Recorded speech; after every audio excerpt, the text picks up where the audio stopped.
Welcome, Bears fans, to another edition of the Bear With Us podcast, home of the 1903 Chicago Bears rushing attack, elite level running team that the Bears have this year. No big deal. So, as always, with me is Aiden, Austin, and Nick. How are we doing tonight, fellas? Very well, my friend. How about you guys? Good. Bears are 2-1. Life couldn't be better. There's nothing else going wrong, right? Yep. That's it. So let's just jump right into the elephant in the room, right? So the Bears are 2-1, but they can't pass the ball to save their lives, and it's not great. So I'm gonna go around the horn here, but Nick, we'll start with you as always. Give us your initial thoughts of the game against the Texans, obviously, and then I kind of want to point it towards how worried are you about Justin Fields, or if at all? Yeah, overall thoughts on the game. I would have liked to have seen kind of a cleaner, more dominant performance against a not so great roster at home. However, the Bears don't have a great roster. There's a lot of youth there, and I do like that, again, they were able to put together enough to win. Obviously, decent day for the special teams. Amazing day for the run game. Glad to know that Montgomery's not, seriously hurt. Definitely want to see more from Darnell Mooney. But again, that kind of coincides with Justin Fields. And this is at the point where, I think I've said it on this show. Like, I reacted in an enormous way when they drafted him. So I admittedly am super biased toward Fields. With the amount of youth, the weapons or lack thereof, and the new offense, I'm not hitting the panic button by any means, but this is the first time where I'm kind of like, dang, Justin, you have all the talent. We know what your work ethic is like. It's very good, and I believe that when he talks about it as well. But a couple of those throws and some of the holding the ball too long in the pocket, not really having that pocket awareness, it needs to get cleaned up, and it needs to get fixed pretty quickly. Austin, we'll spin it to you.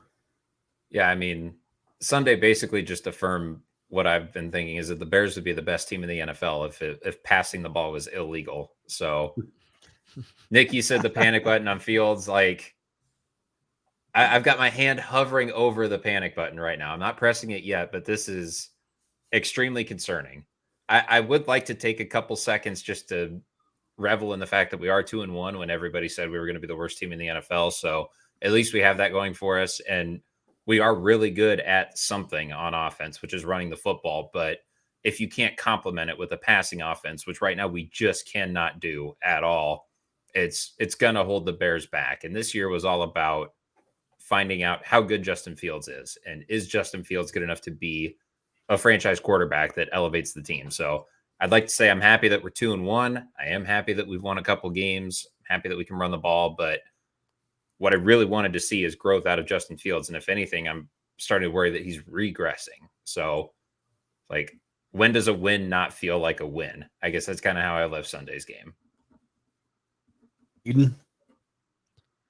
I think we can say that Justin Fields played bad because he said it himself, which I feel like is a good takeaway. He's at the point where he knows he's not playing well. If we were sitting here and he's like, I thought I played a pretty good game, I would be a little more concerned. But, he knows he needs to get better. I think everyone in the organization knows that he needs to be better. And I don't want to be the one to say that Justin Fields isn't the guy, because like Nick said, I was also very, very excited when we drafted Justin a couple years ago. So maybe I'm biased too, but the whole narrative of quarterbacks go to die in Chicago sucks. And I really just want to break that trend. Yeah, I think for me, myself, I'm willing to toss 2022 completely out already. And we're only 3 games in, right? Like, in terms of like developmental wise, or not, I shouldn't say that. In terms of developmental wise, he needs to develop as the year goes on, right? Because obviously there hasn't been an initial jump in the first 3 games, and you obviously would like to see that, but it's just not happening. Now you can debate till you're blue in the face all day long. Some of these comparisons that you see floating around Twitter, the Josh Allen ones, the Aaron Rodgers adjusting to the new offense in the same type of offense, and Russell Wilson this year, for the fact of the matter is he's not playing up to his standards either as of yet, learning this offense. So maybe this offense is a lot more difficult than what we really know, and I'm sure it is. I mean, obviously none of us are quarterbacks in the NFL. We're sitting here talking about it. So Watch what you're talking about here. So I'm willing to give this a lot more time than 3 games. Obviously, it's you can't put lipstick on a pig here because it's still going to be a pig. I mean, the passing offense is straight booty right now. I mean, when you're throwing for 106 yards and only completing 8 passes in the game, that's bad. I mean, and Lovie Smith is a defensive wizard. Let's give him a little bit credit on that end. And their secondary and the Texans are young. Jalen Petrie is a stud. Who's that other guy that they got out there? Derek Stingley. Yes, yeah. So also 2 very talented guys, and they may be rookies as well, but they're good enough to match up with the talent level that the Bears wide receivers have currently too. So, there's a lot of factors in play here. But obviously, as we know, Justin Fields is extremely talented in his own right and should be able to, elevate the passing attack alone himself, I think, at least. So I'm willing to give this a lot more time. Now, if we come here mid-November around Thanksgiving time and we're still talking about the same damn thing, that's when I'm going to be hitting the panic button, maybe even tossing it out the window. Like, it's game 3. Let's just give it a little bit more time. They have played some pretty stout defenses here. Obviously, one in a monsoon.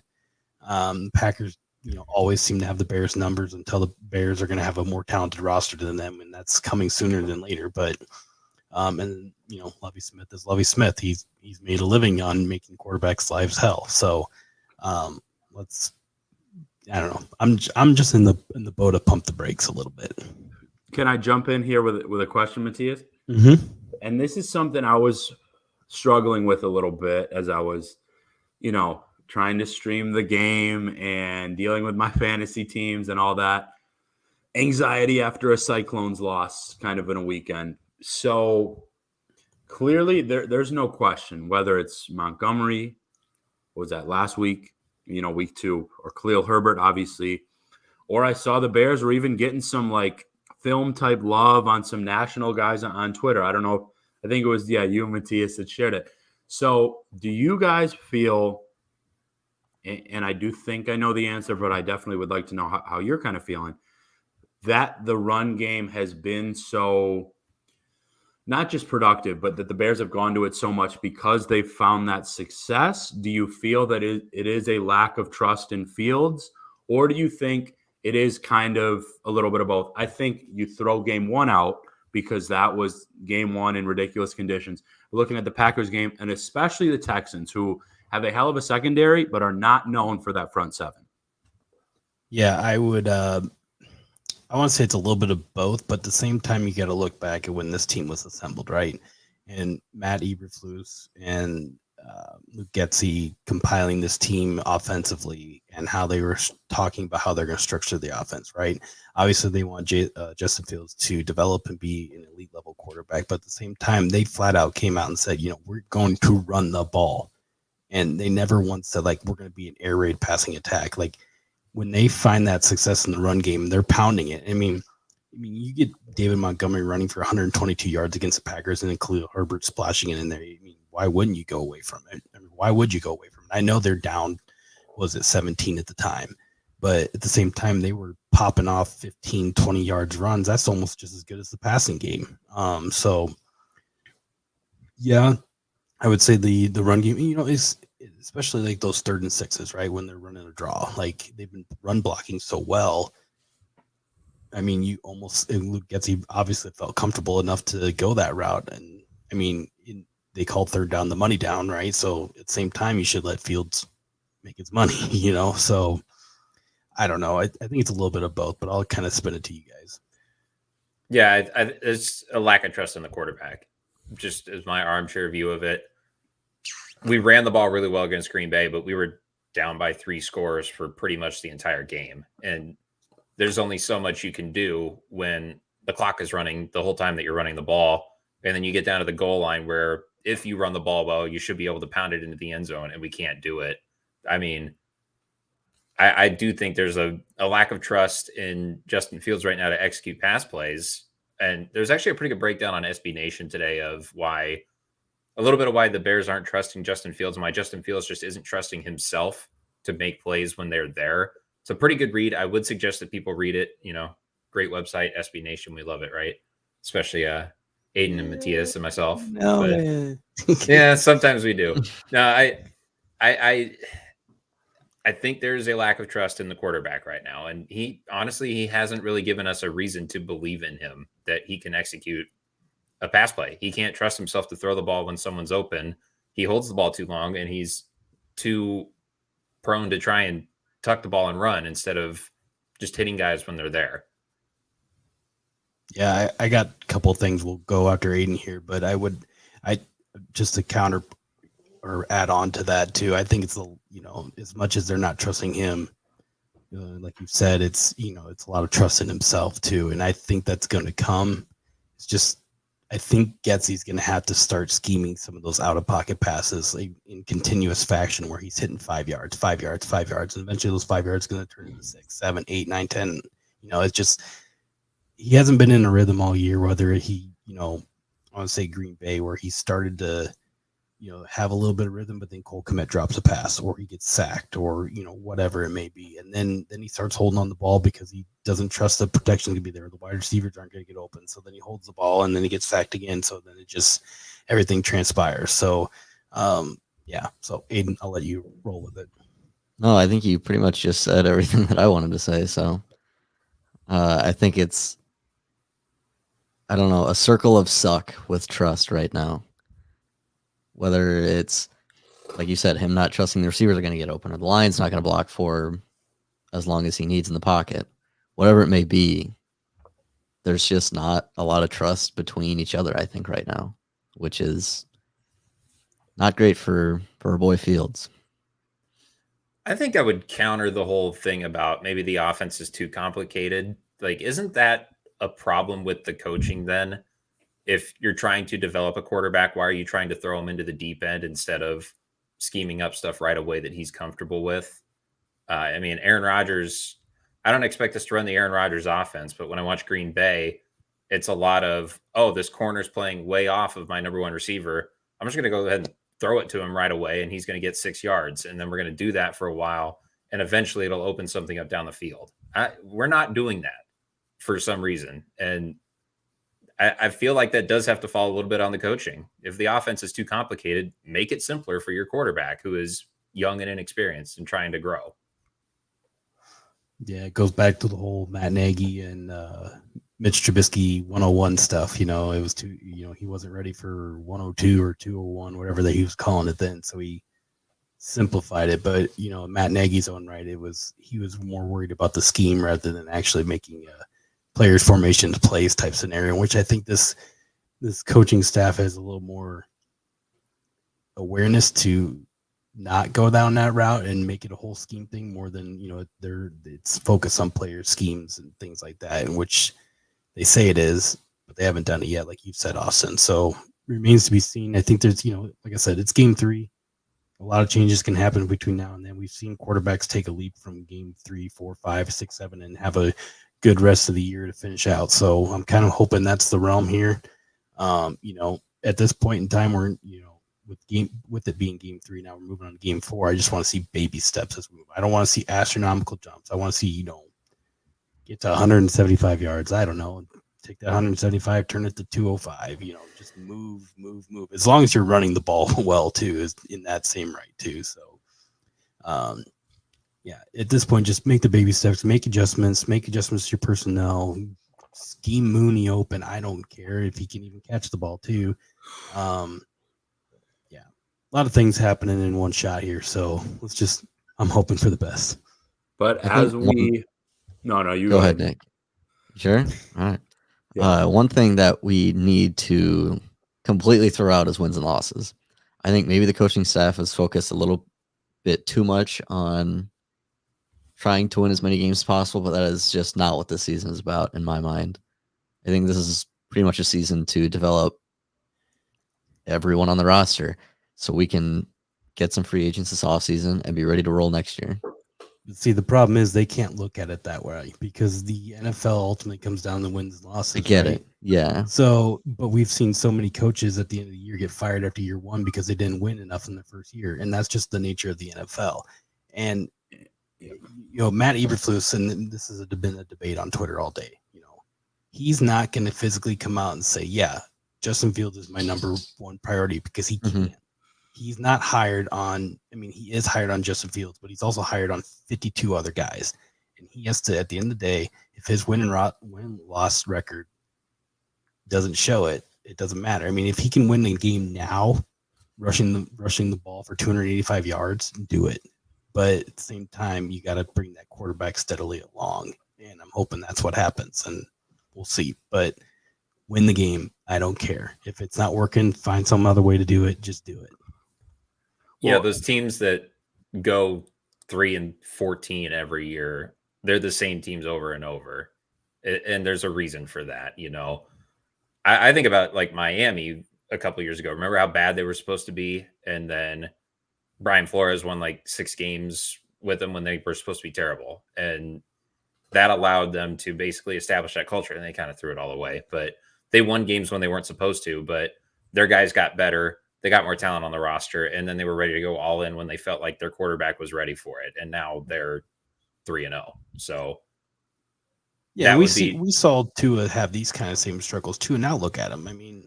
Well, and this is legitimately exactly what I was going to say before Aiden. So I think you guys make some great points, not only on Eberflus, but hey, it hasn't been all bad. The team is 2-1. You make a great point with what Eberflus needs to do.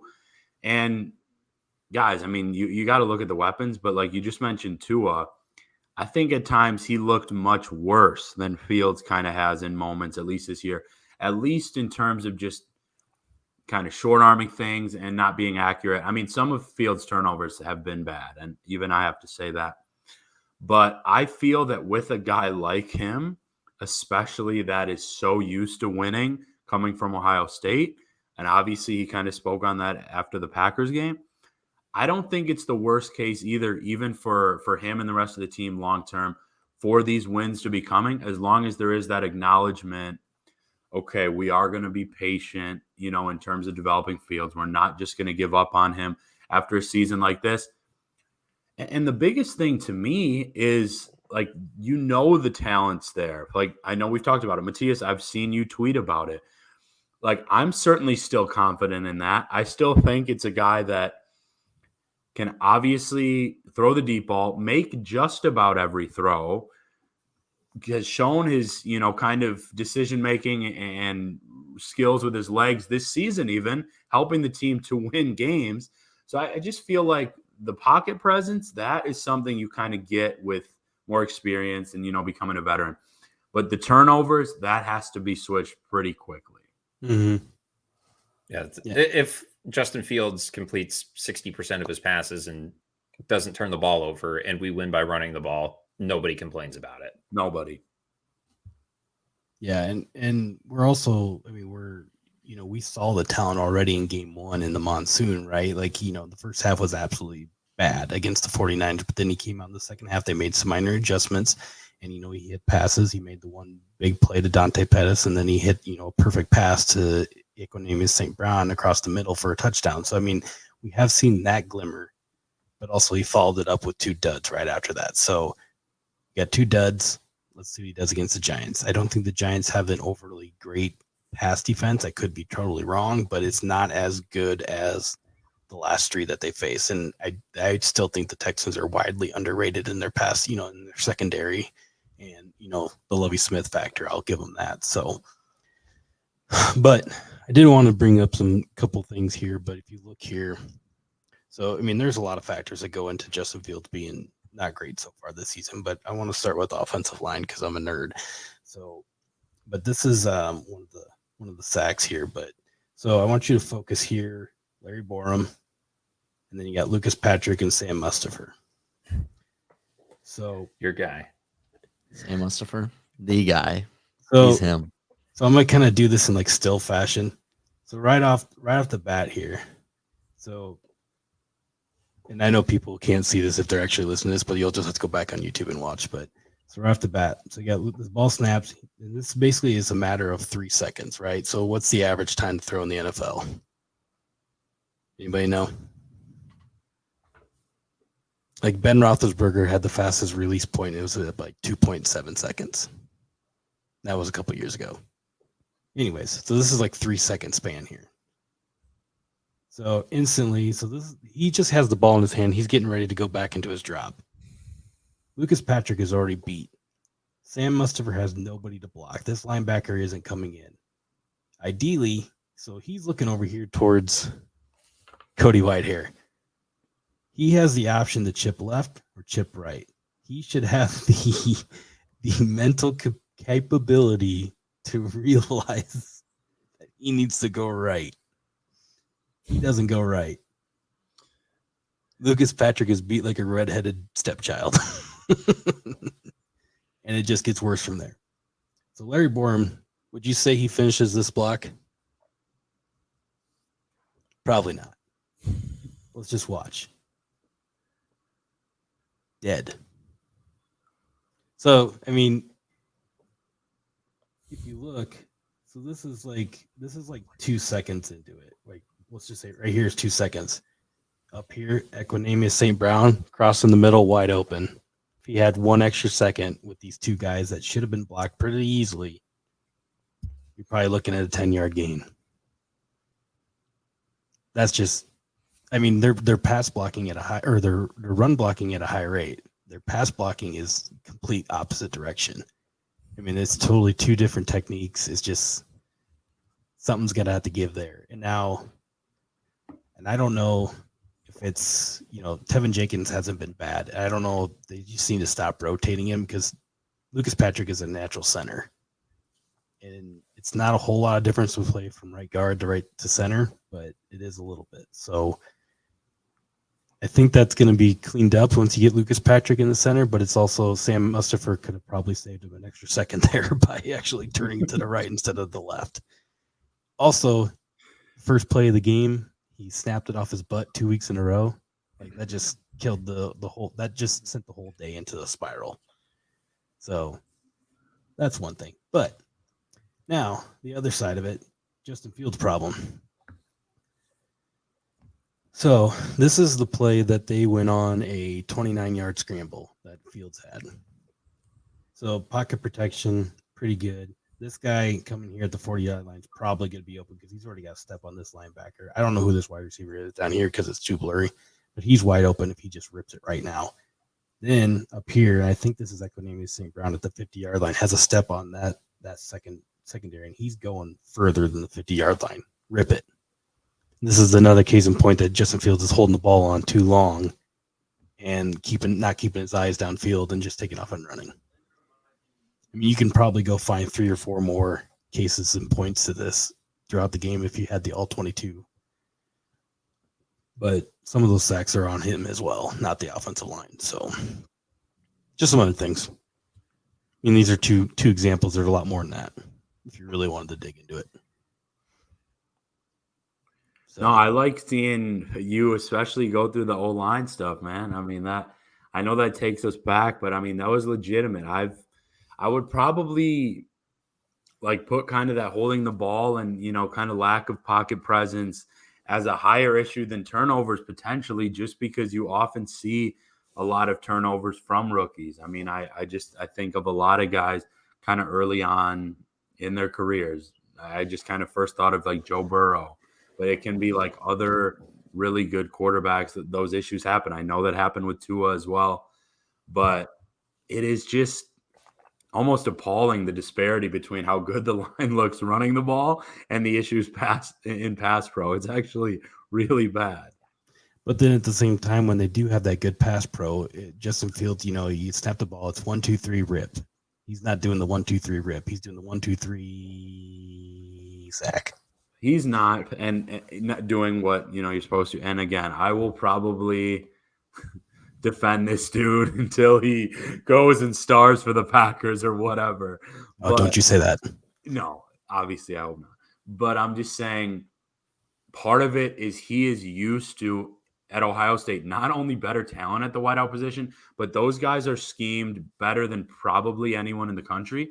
And so I think he does need to see kind of some of that progress and succession, as you mentioned with Getsy earlier, Matthias and Austin. Like that has to kind of happen and give him those opportunities, because you made a really good point, Austin, that I didn't even think about before this. He doesn't fully trust himself or the offense yet either, it would appear, just in terms of what you see on the field. And that's a way to easily gain trust. 7 yards, 9, 13. And then you open a deep shot when, Jones is back or Mooney gets kind of open just on a 4 verts or something like that. But it needs to continue to progress. I do think New York is going to provide a decent opportunity for Fields. And I just have a hard time forgetting what he did in that Steelers game last year, which is why I'm not saying full regression yet. Yeah. I mean, I'll go to the fence with a bat all day long and defend him right now, but also looking at it at the same time, there is problems. So, I mean, I can't expect him to be Tom Brady right now, but at the same time, you just want to see these corrections be corrected over time. And that's why, with the game being game 3, they still have 14 of these suckers left to really see things change. Obviously none of us sitting in here right now expect the Bears to be in the playoffs. 2-1's great, but the playoffs aren't happening. So where can you pick out the positives through a season that's not going to be a playoff team? And now is the time to start finding the positive. Obviously the run game has been a positive. Some of these younger guys have been really positive. Like Braxton Jones has been actually really not. He hasn't come up. I mean, he's maybe given up 1 sack that I can't even think of. So, it's, some of the bright spots are there, but we still want to see the brightest spot shine, and it hasn't shined yet. So still time. Be patient. And obviously in the NFL, patience isn't a word, but it's going to have to be. So anyways, does anybody have any final parting shots for the Giants? I mean, I really don't. I mean, I haven't really looked a whole lot into them. I mean, I didn't look the greatest against the Cowboys, but, get after Daniel Jones and can stop Saquon Barkley, they're probably going to have a decent shot in it. That's the point. Our defensive line should absolutely feast on Daniel Jones. I think the Cowboys pressured him like 23 times or something insane on Monday night. Like, he is gettable. I know he's a little bit mobile, but he's also one of the most sackable quarterbacks in the NFL, just because he's kind of goofy and gangly. And I don't know. I think defensive linemen see this big, tall dude from Duke, and they're like, I can't wait to get this guy on the ground. We read a book called Football Terms, put goofy and gangly in there in page 1. He's sackable. I think that's a good football term too. He's very mobile, and I actually like him a lot when he gets into space. But to me, it's shutting down Saquon Barkley, because we saw the Packers find some success rushing the ball against, kind of that front. But I agree with Keeney. I'm on a roll with you tonight, my dude. I feel like there is a lot to kind of get pressure on him. And I know for a fact that the Cowboys found success in it, because I was going against them in fantasy and they almost came back to beat me down like 20 with that defense. So I like the Bears' chances, quite honestly, to get 3-1. I know the line is, favoring the Giants a little bit, essentially just the home field number. It'll be interesting to see kind of the health-wise and who practices the rest of the week. Giants just lost probably their number 1 wideout, Sterling Shepard, for the year.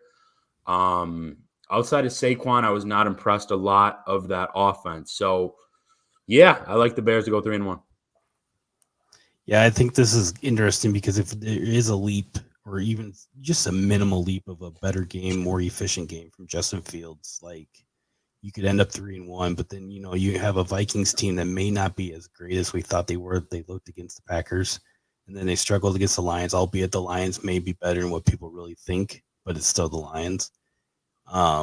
and then they just got actually obliterated by the Eagles, which the Eagles seem to like they're going to be like Super Bowl contenders this year. So, and that's another case too.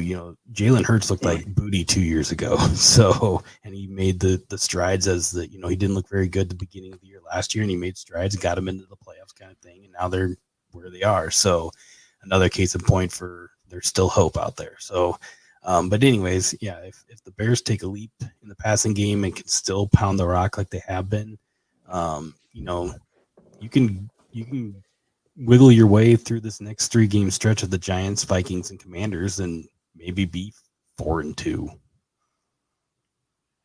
Nobody thought they would be there, so that's where I'm at with it. But we got to see a lot of other things happen too. Also, slightly not mad if they end up 4-13. Get that top 5 pick. Let's do enough to prove everybody wrong who said the Bears are the worst team in the NFL. Someone's going 3-14, so let's get to at least 4 wins. Just do enough and call it good.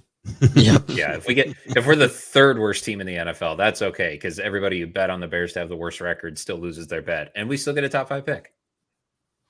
It's a win-win. Can't go wrong. But we'll be drafting an offensive lineman then, Or wideout.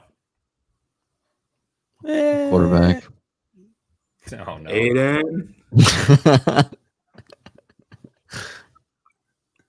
All right. Anybody else have any final parting shots before we hit the hay? Seeing none, we'll call this meeting adjourned. So everybody, thanks for listening and watching if you're watching. So we'll be back hopefully after a 3-1 start with more than 106 passing yards and still the same amount of rushing yards. Go team, go. Thanks for listening. See you next time.